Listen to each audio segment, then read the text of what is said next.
আপনি যেহেতু আমাদের কোম্পানি থেকে প্রোডাক্ট কিনে র্যাফেল ড্র জিতেছেন, এই অফারটা দিতে আমাদের কোম্পানি আপনাকে বাধ্য। কিন্তু কিন্তু কি? আপনি বলেছেন আপনি ব্যাচেলর, আর এটা হলো কাপলদের জন্য। সো এখন কি করবেন আপনি?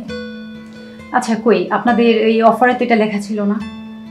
আর আমি তাহলে বিপদে পড়লাম আপনাদের রেফারেল জিতে। কি করবো এখন আমি?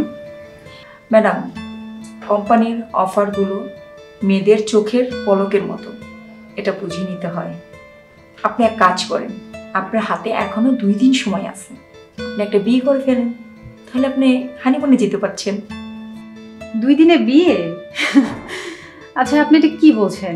ছেলেরা কি আমার জন্য লাইন ধরে আছে যে আমি বলে কাজে অফিসে গিয়ে আমাকে বিয়ে করে নেন, সেটা 2 দিনের মধ্যে? প্লিজ আপনি একটু অন্যভাবে দেখেন এটা কি করা যায়।